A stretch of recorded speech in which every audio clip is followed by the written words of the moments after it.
Hello all of you, welcome back to my channel. मैं आज आप लोगों के लिए लेकर आ चुकी हूँ एक कलेक्टिव रीडिंग, जिसका टॉपिक रहने वाला है कि आपको उनका इंतज़ार करना चाहिए या मूव ऑन कर लेना चाहिए। यानी कि आपको आपके पर्सन का वेट करना चाहिए या मूव ऑन करना चाहिए। आइए चलिए जानने की कोशिश करते हैं। रीडिंग जनरल है, कलेक्टिव है।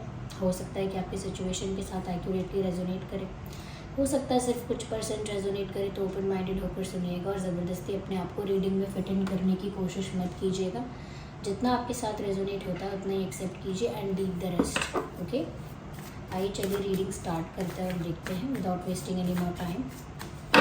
यहाँ पर देखते हैं हम कि क्या आपको उनका वेट करना चाहिए या मूव ऑन कर लेना चाहिए। ओके, सो वेट और move on.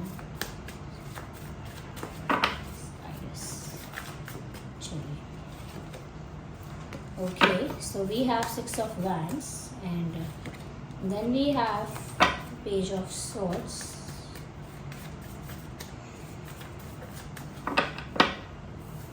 Okay, so we have Knight of Cups. Okay, Knight of Cups. No, I have to shuffle more. And Four of Swords. The Star card. Interesting. Okay, तो ये सभी cards आए हैं। तो क्या आपको उनका वेट करना चाहिए या मूव ऑन कर लेना चाहिए? मुझे ऐसा लगता है व्यूअर्स कि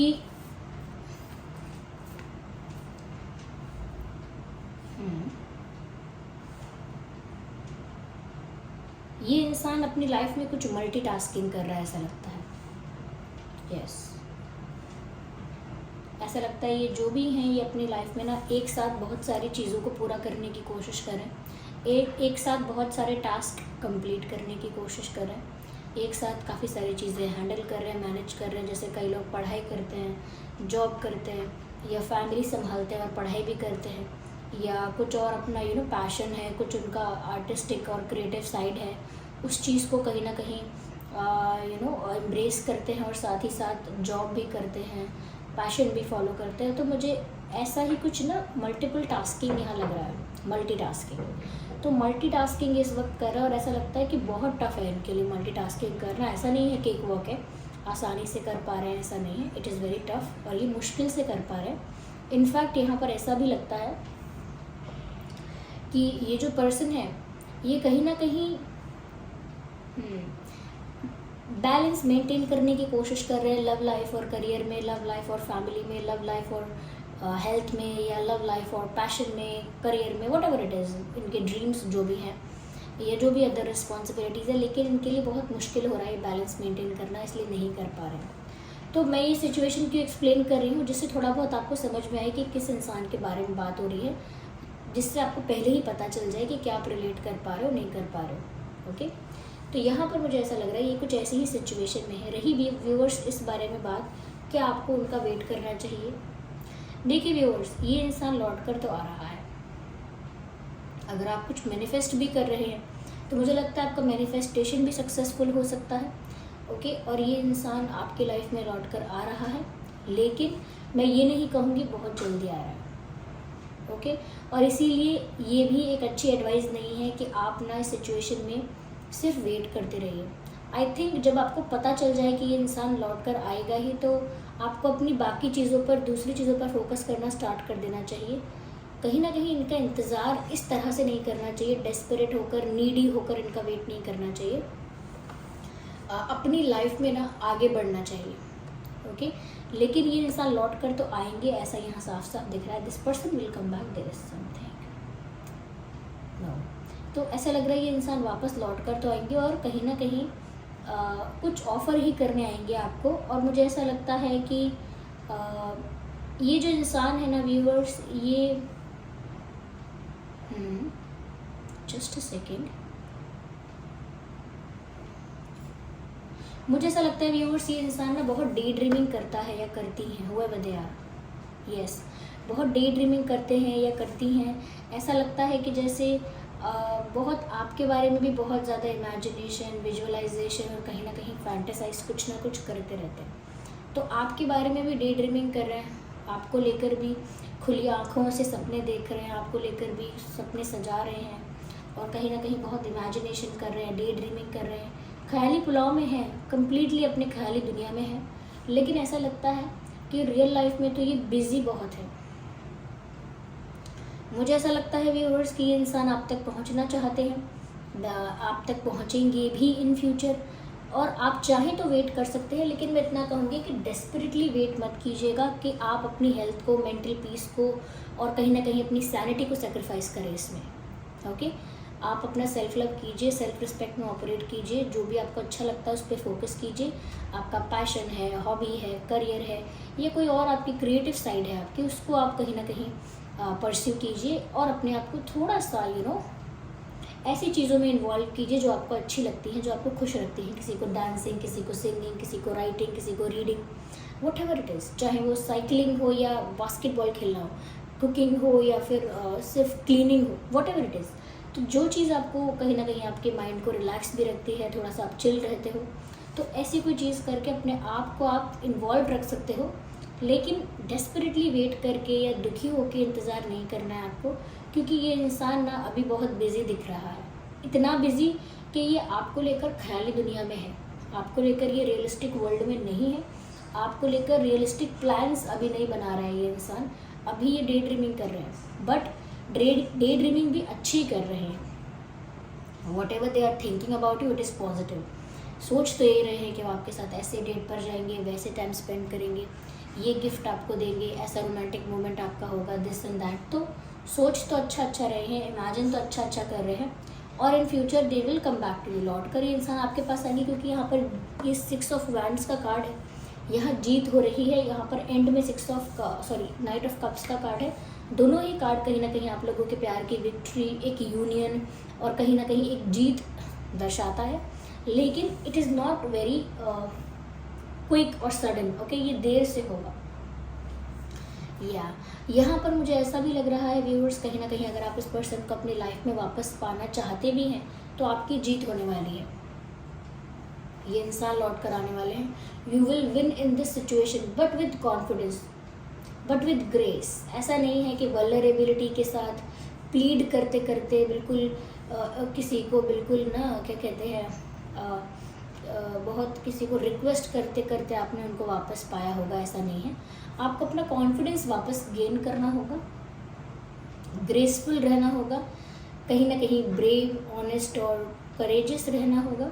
और लाइफ में जो अदर चीज़ें हैं, जैसे ये अपनी लाइफ में काफ़ी सारी चीज़ों को हैंडल कर रहे हैं, मल्टीटास्किंग कर रहे हैं, and they are busy in their life, इसीलिए बहुत ज़्यादा ये कहीं ना कहीं स्ट्रेस में नहीं है।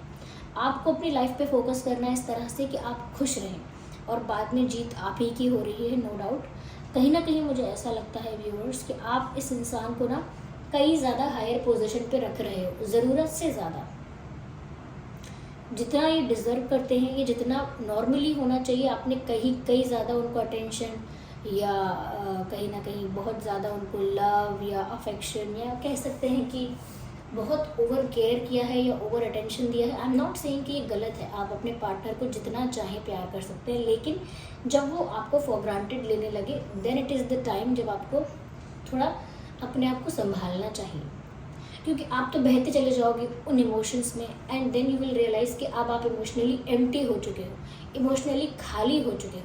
ओके, वो खाली नहीं होना है, आपको इतने इमोशंस अपने लिए रखने हैं कि आप खुद से प्यार कर पाओ कम्प्लीटली।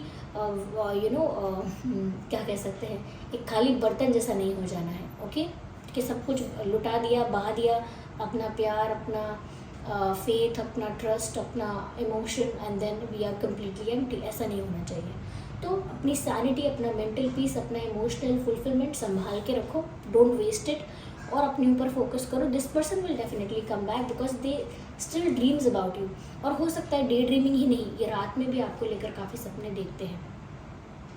तो ये तो आपकी लाइफ में लौट कर आने वाले हैं। आपने इनको कुछ ज़्यादा ही हायर पोजीशन पे रखा है, लुक्स लाइक आपने ज़्यादा ही इनको कहीं ना कहीं इनका ईगो बूस्ट किया है, या कहीं ना कहीं इनको ज़्यादा इनकरेज किया है, इनका ईगो पैम्पर किया है, which is not a good thing. Okay, वो अच्छी बात नहीं है। क्यों? क्योंकि इन्हीं कारणों की वजह से इंसान किसी को भी फॉर ग्रांटेड लेता है। सपोज आप लव इंटरेस्ट है, दैट्स अ डिफरेंट थिंग, लेकिन अगर उनके फ्रेंड्स भी होते या फैमिली मेम्बर होता या कोई और भी होता, फॉर ग्रांटेड ही लिया जाता। क्यों?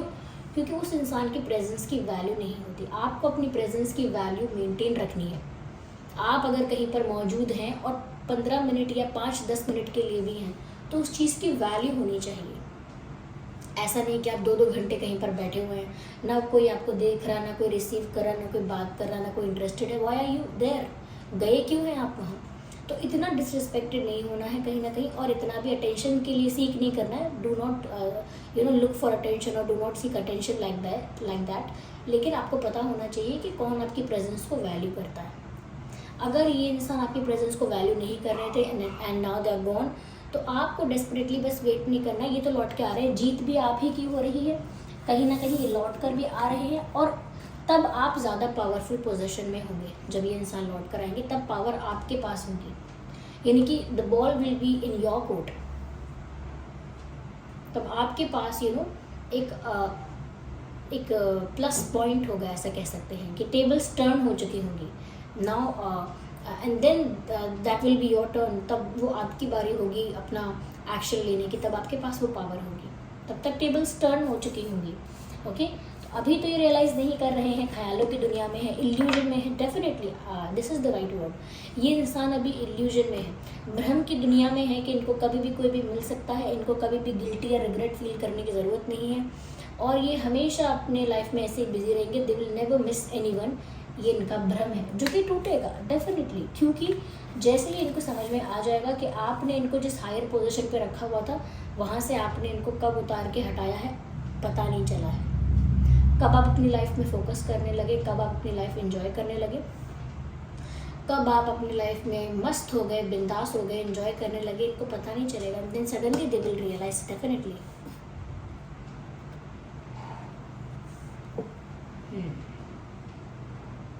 अभी तो ये सपने देख रहे हैं, ख्याली पुलाव बना रहे हैं, और अगर आप सोचते हैं ना व्यूअर्स कि अगर ये इतना इमेजिनेशन कर रहे हैं, ये सब कर रहे हैं, तो ये आपको मिस क्यों नहीं कर रहे हैं, लौट कर क्यों नहीं आ रहे हैं? व्यूअर्स, इनको दूसरी चीज़ें ज़्यादा ज़रूरी लग रही हैं। तब तक कहीं ना कहीं आप इनके इमेजिनेशन में, इनकी यादों में हो, लेकिन उसके लिए एफर्ट नहीं ले रहे हैं। Again this for granted thing, ये फॉर ग्रांटेड ले रहे हैं। They know whenever they will go back to you, you will be available there.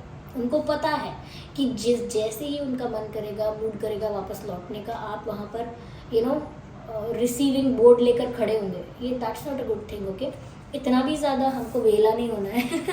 Okay, it is not personal. Okay, आप ये मत सोचिएगा कि पर्सनली आपको कोई वेला कह रहा है। नो, इसका मतलब ये है हमें किसी के लिए इतना भी फ्री नहीं होना है, इतना भी ओवर अवेलेबल नहीं होना है। ओके, यस, कि इंसान अपने आप ही अज्यूम कर ले कि ये तो इंसान मुझे फ्री मिलेगा, मैं कभी भी इसको कॉल करूँ, कभी भी इसको मिलने बुलाऊँ, कभी भी इनके साथ एक पैचअप मांगूँ, दे विल बी देयर। ऐसा नहीं होना चाहिए। Okay, change things for you. Okay viewers, आपको अपने आप पे दया आने लगे इससे पहले आपको ना अपने अंदर ये इम्प्रूवमेंट लाना होगा। ओके, ये रीडिंग सभी ज़ोडिएक साइंस के लिए still I would say fire sign and water sign and air sign, fire, water and air. Yes, fire, water, air, definitely. आगे जाकर ये आपको डेट के लिए भी पूछेंगे, आपको फ्लावर्स या कुछ गिफ्ट वगैरह ऑफर करेंगे, but things will change. Yes,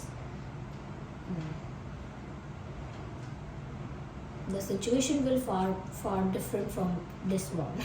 अभी जो परिस्थिति है, आने वाली परिस्थिति उससे कई हद तक भिन्न होगी। ओके, डिफरेंट होगी। अभी तो ये अपने ही जोन में, अपने ही शेल में, अपने ही इल्यूजन में है। जब ये इनका बबल जो है, इनका ये इल्यूजन का जो बबल है, जब वो टूटेगा, फूटेगा, then they will realise what they have lost. उन्होंने तब उनको समझ आएगा कि उन्होंने क्या खोया है। या and that will be a huge loss to cry upon. ये फिर तब अपना सर पकड़ेंगे। इतनी साधारण सरल भाषा मैंने उपयोग की है, इसकी वजह से आप रूठ मत जाना कहीं आप व्यूअर्स कि ये आपने कैसे बोला है मैम, ये ऐसे वो वैसे, दया मत खाओ, अपने ऊपर दया ना आ जाइए। व्यूअर्स देखिए, ये कभी कभी तो मैं ऐसे बोलती हूँ, लेकिन मैं चाहती हूँ कि ये जो सीरियस सिचुएशंस होती हैं, जो सीरियस रीडिंग जो ज़्यादा आती है, उसको मैं सिंपलिस्टिक वे में आपको बताऊँ, जिससे आप सुनते वक्त दुखी ना हो। क्योंकि देखिए, रीडिंग को तो मैं शुगर कोट नहीं कर सकती, लेकिन मैं ध्यान रखना चाहूँगी इस बात का कि आपको ज़्यादा हर्ट ना हो और आप उसको एक नॉर्मल इजी वे में समझ पाए. ओके, बस दैट्स इट. ओके ओके, देखते हैं यहाँ क्या डिवाइन मैसेजेस हैं, क्या गाइडेंस है. So here we have our first card. In the near future, definitely this person will come in the near future. पर तब तक आपको अपने ऊपर वर्क करना पड़ेगा. In the near future, something will happen. निकट भविष्य में कुछ होने वाला है. Definitely improving health. सबसे इम्पोर्टेंट बात, अगर आपकी या आपके डियर और नियर वंस में किसी की हेल्थ अगर अफेक्टेड थी, हेल्थ इशू था कोई, तो मुझे लगता है किसी की हेल्थ तो रिकवर हो रही है. आपको अगर किसी की फिक्र थी, किसी की सेहत की चिंता थी, तो वहाँ पर रिकवरी हो रही है, हेल्थ इम्प्रूव होगी, ऐसा मैसेज है. और आने वाले भविष्य में होगी. साथ ही साथ इस रिश्ते की जो हेल्थ है वो भी इम्प्रूव हो रही है और आगे आने वाले समय में आपको ये देखने को मिलेगा. ओके, तो इस रिश्ते की, इस कनेक्शन की जो हेल्थ है वो भी इम्प्रूव हो रही है. अगर आपके मन में कोई ऐसा प्रश्न है, if you have any question जिसमें आपको आंसर येस और नो में मिल सकता है, तो यहाँ पर आंसर है yes. So the answer is yes, viewers. Okay, yeah, so this was the reading. I hope ये रीडिंग आपके लिए हेल्पफुल रही है. चलिए मिलते हैं अगली रीडिंग में, तब तक के लिए bye bye family, take care.